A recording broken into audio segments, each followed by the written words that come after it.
to our first conversation for this morning. We are joined at this time by the President of the National Trade Union Congress of Belize, Marvin Mora. Good morning. Good morning. Good morning.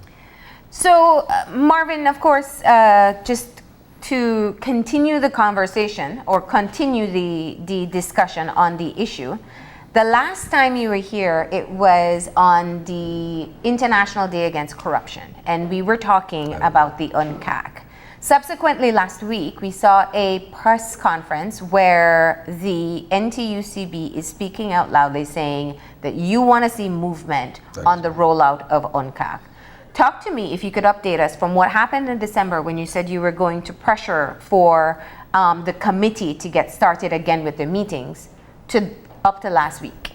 Right. A couple of developments and updates like we gave on our last press briefing. What happened at that time was that we were scheduled to have our annual general meeting in December, which we did, and there was a resolution that was cast by the general membership. This is the highest decision-making body of the Congress. Okay. That's when all delegates have all unions have equal footings in terms of the number of delegates.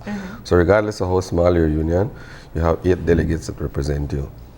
Our 10 affiliates were properly represented. We met at our key caucus, and we had our AGM there. And out of that, the one thing that was very clear to us was that the members are really not satisfied with the way the UNCAC is being addressed, especially as it relates to its implementation. Our representative, who has been in this show already, Brother Hubert Enriquez, sits at that committee that is the one that monitors the implementation, studies recommendations, and make further adjustments if there will be the need for that. But the point, or the entire purpose of that committee is really and truly to have some mechanism that would monitor the implementation, that would trigger alarms. Well, this is one of the alarms, right? You cannot have a plan where you do not have certain spot checks to measure your progress. This is the mechanism through which the entire community, because that committee is not made out of only the NTUCB. No. There are members from all other NGOs as well, inclusive of government. And the private sector. And the opposition. So, in a nutshell, our people have been resolute now in writing that they're not going to let it slide if we do not see meaningful progress. So, of course, you have already received the response, and what the government is saying at this time is that they are holding off until they get the country assessment that was done. And if people can remember the process, it was having other countries come in, look at the laws we have, look at the processes that exist, how they're being used, and kind of giving us a baseline, a starting point, saying you're here and this is how far you have to go. Well, we find it absolutely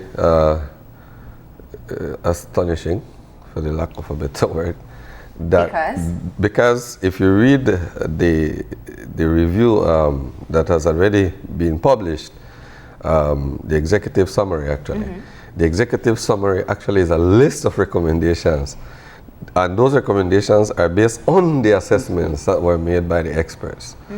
So there is absolutely no need to wait for the government to publish its own report, because that summary outlines all the necessary areas, the basic necessary areas that need to be addressed.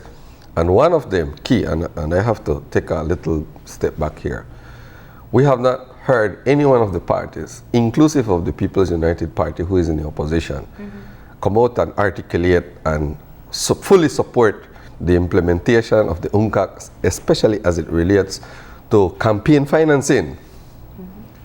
They have been mute on the subject.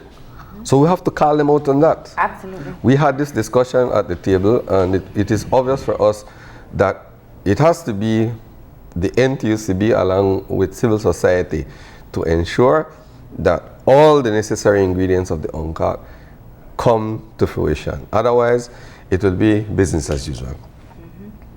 Well, I think the challenge is that you can't get this ball rolling on your own.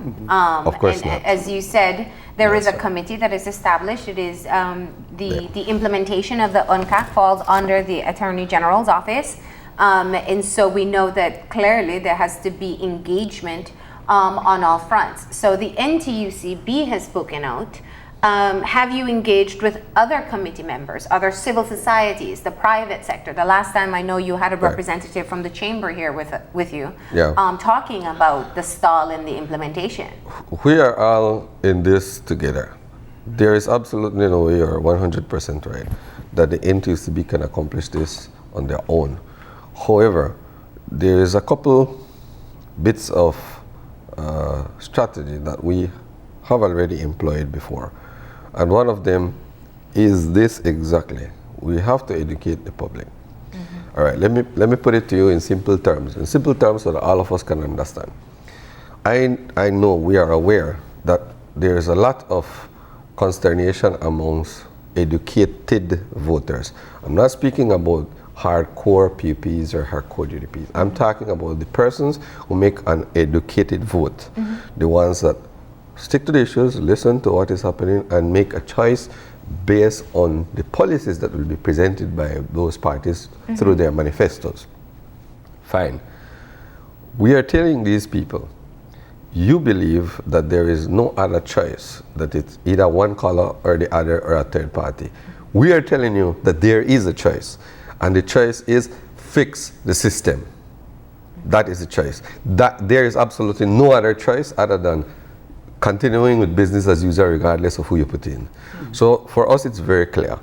Fix the system so that whoever comes in, and that will be up to the electorate. The electorate has to decide which party they want back in power. But it has to be that it cannot be on the same status quo. It cannot be business as usual. We have to change the rules of the game. There must be accountability, must be transparency, and there must be penalties to be paid by whosoever violates the law. So what would you then say to somebody, and I'm sure you've heard this response as well, a lot of people are quite cynical as it relates to politics, and they say, well, you know, ideally that's what I would want, but at the end of the day, maybe I'm faced with a choice where I have to choose either between like the lesser of two evils, or, you know, if I vote for the party or somebody who says that they're going to implement that, it's not that they're going to win. It's that, you know, either the established ones, the status quo is just going to continue. What would your response then be to somebody who says that? Rome was not built on a day. We don't expect that things will change overnight. What we do expect, and that's why we articulate it, what we do expect is that the government decides on the side of logic. There are certain portions of the recommendations that are very easy for the government to pass. Like which ones? For example, we have recommendations that deal with the pact and its structure. That one is very easy for the government to address. In fact, we've seen more complicated legislation go through 3 readings at the House. So there's absolutely no excuse for them to decide what they're going to do and what they're going to do to address it. The recommendations, and the list is quite narrow, it's not that wide, but the recommendations are to strengthen those monitoring mechanisms, for example, that already exist. The PSC is one of them. The Public Accounts Committee. The Public Accounts Committee. Then we also have the Office of the Auditor General that needs a lot of strengthening and a lot of investment, right? Then we have Contractor General's office.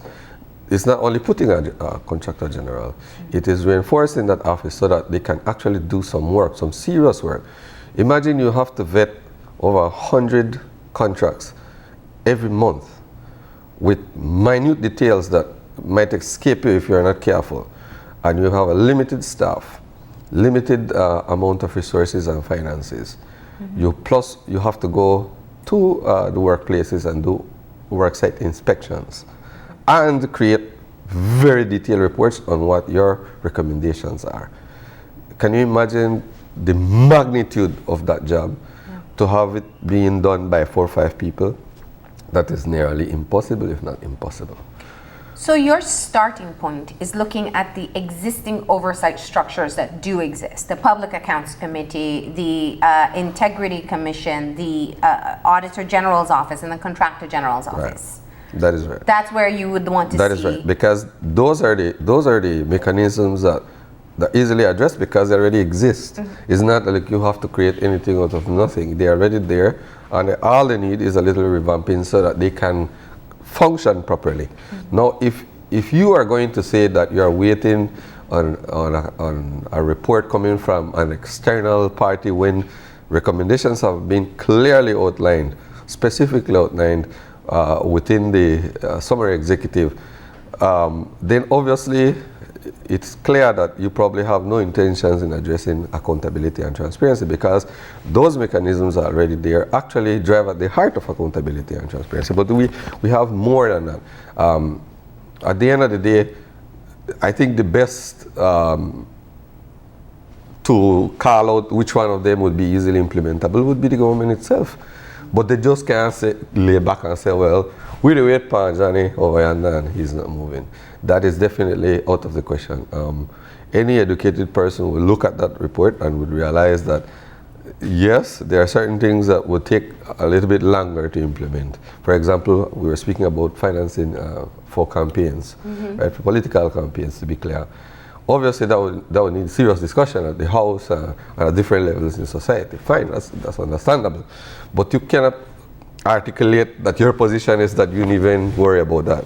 That cannot be it. Because for us, the educated voters, we definitely want to see your position, your policy, to be aiming at addressing that. Obviously, if you are not aiming at that, it's clear to us that you want business as usual.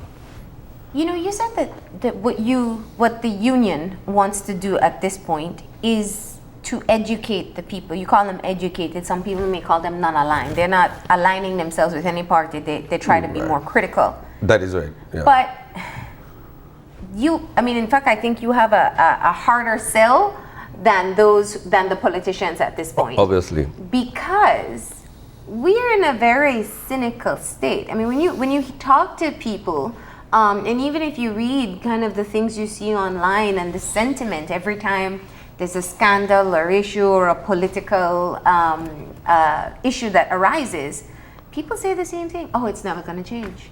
They're tired, but they feel helpless. So how do you, as the union who wants to move towards education and empowerment, try to move people out of that state? Cool. That is a very interesting question. First of all, we're not going to assume that our people are not smart enough to realize the difference. We're going to assume, and we have to, because we have to give our people the due respect, that they can see through the thickness of all the lies and all the misinterpretation of the facts on the ground, and that they can zero in on a simple fact. Nothing changes, nothing will change if it's not driven by the people. The changes that will happen that are driven by the political parties are superficial, and that's simple, because if I am in the business of politics and something is of benefit to me, why would I want to change it on my own? I have to be pressured, and that's common sense. But on the other hand, we also understand that they have to weigh in consequences, right? Some of them would be looking at their jobs, for example.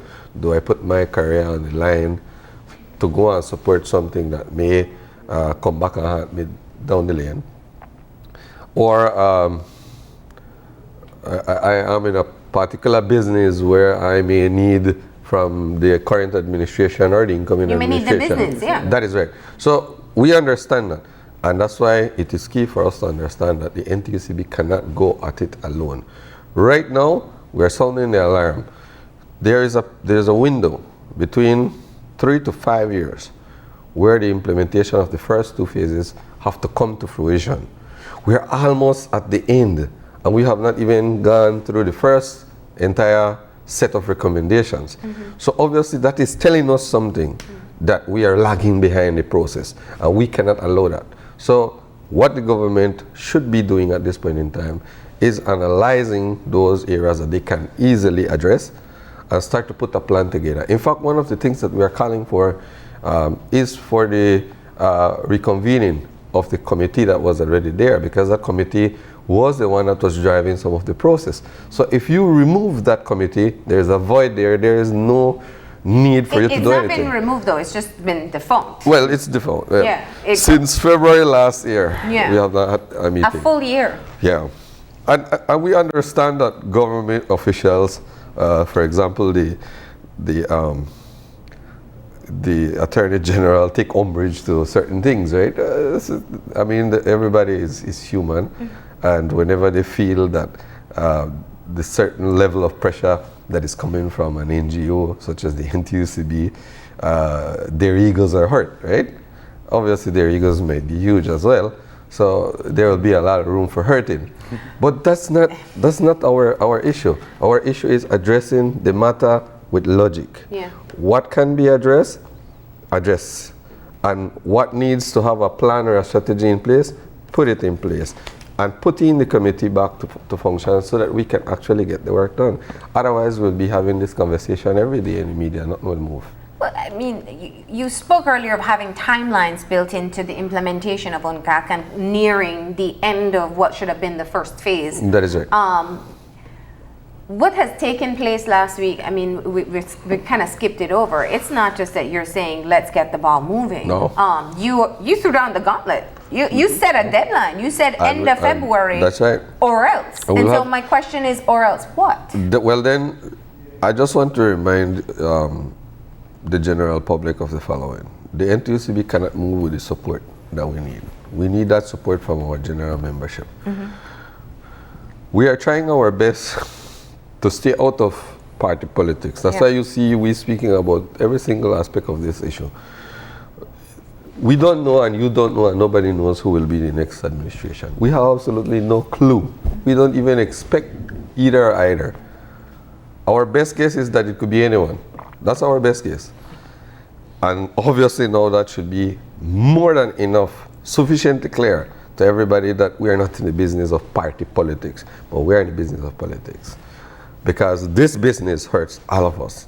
And if at the end of the day, our people cannot lend us the support that we need, we're going to fail and fail miserably right along the way in implementation of this set of legislations and regulations that are badly needed. I really appreciate what you said, and I think perhaps we don't say it enough in general, which is the separation between what is partisan politics and just politics, which is the governing of a country. That is right. But it's very hard for people, everyday people, you know, somebody on their commute to Belmopan right now to go work in a department office, to see their subscription to the PSU and subsequently to the NTUCB, and perhaps agree with your perspective that we should get this ball moving, but they recognize that while they may be non-aligned in terms of the way things are perceived in this country, you're either with or against, and that makes you red or blue. And so the protection mechanisms as well, the strength of things like the Public Service Union and by extension the NTUCB to protect its workers if they do fall victim to any kind of political victimization. Sure. Let's not forget that there are a lot of fail-safe mechanisms. For example, the Public Service Union exists to protect the right of the workers. They have done so many times successfully.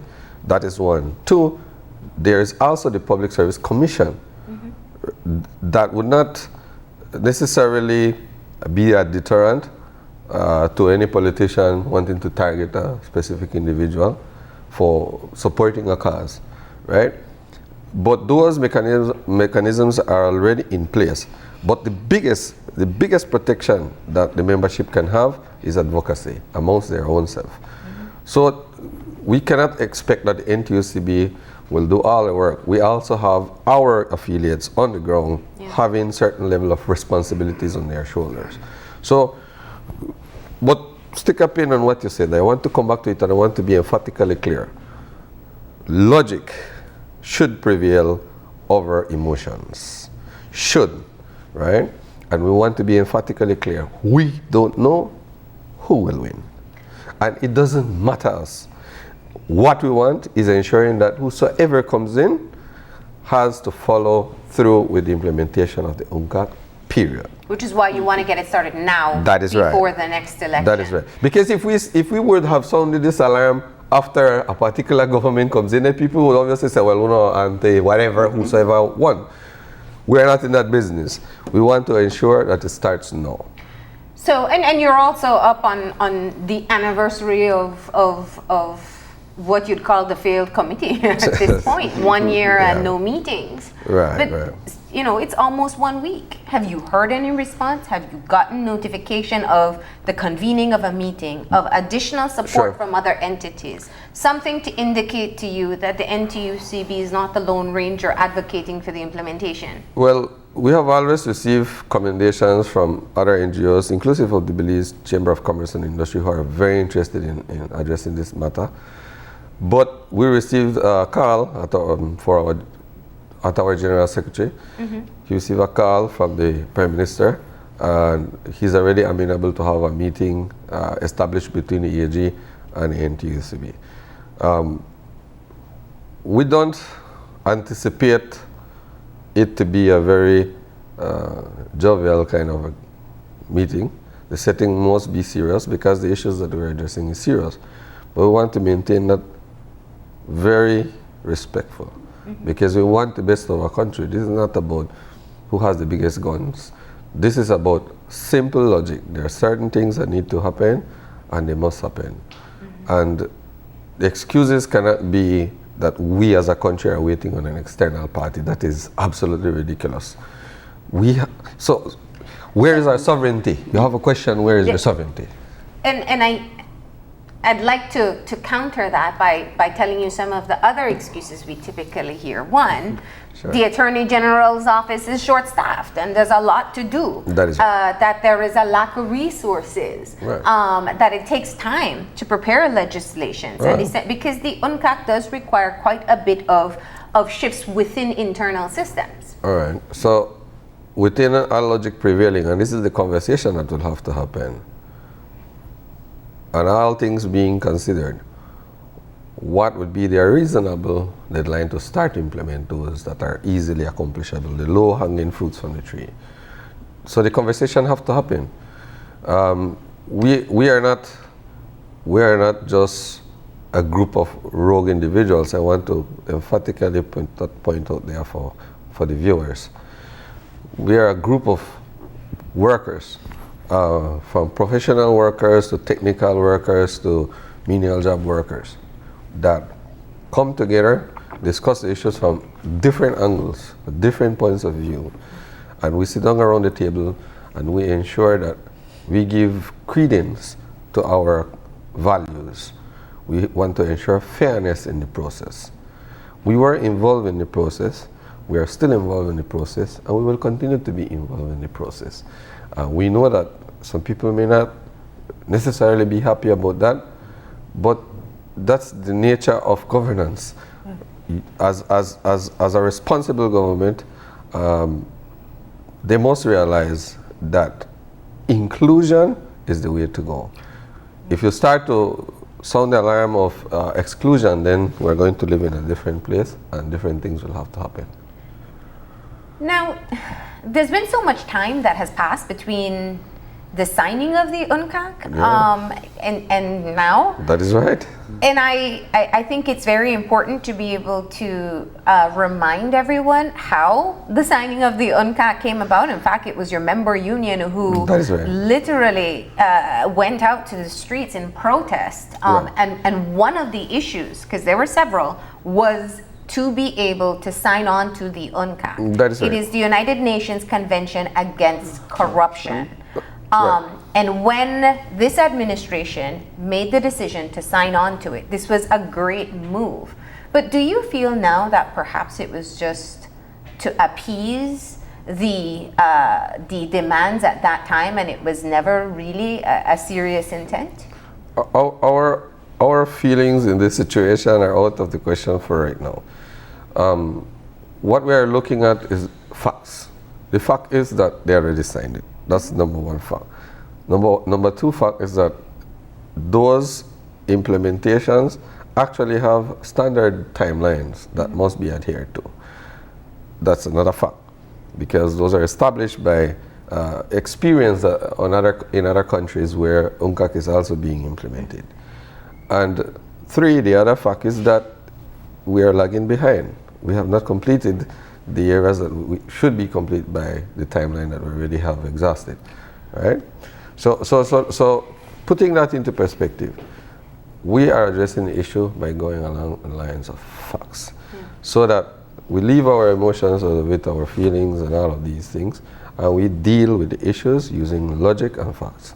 So let's tap into some other feelings then. For the people who are watching, who are exhausted of hearing words of accountability, transparency, good governance, and very little action, how do you remind them as to what or tell them what significant changes can come with even the low-hanging fruit that you talk about? Because you're saying the recommendations includes things that can be done within a short timeline. That is right. What difference will it make? All right. I'm sure you hear that on the street all the time. Differences. For example, we keep complaining about contracts that are being handed out to friends and families, and the exorbitant amounts that they charge to build a road or a bridge or stuff like that. That is one of the areas that can be addressed by the Contractor General's office. If that is strengthened, if that is functioning properly, then our monies will be spent efficiently. So you will actually get a buck for your money. That's one. Two, whenever government allocates monies for spending within the cabinet, in different departments and so forth, you actually have a committee that, if empowered, properly structured, can function to ensure that those monies are properly allocated and that we will have efficiency on those as well. You'll be saving millions and millions and millions, and it'll be exponential to the point where the cost of living in the country would start to level off, and you will be able to live a better life with the salary that you have. So every one of us wins down the lane. Obviously, this is not a process that can happen overnight, because things got out of control not overnight. It's over tens of years, decades. So we have to address the issue in a manner that is long-term and progressive. And progressive is the key word, because it cannot be progressive if nothing is happening. And I think people are also interested in knowing what is going to happen if somebody does something wrong. Because, I mean, to that, I think some people would also say that, but there are some laws that are already existing or whatever, and people just sort of break them with impunity, more or less. So, you know. Well, some of the things that are within the context of understanding have to be looked at in detail. If the laws are there, because if there's a law that says something is wrong, it's not sufficient enough. There must be some sort of punitive measure that is attached to it. Saying that you shouldn't sit by the monitor is not enough.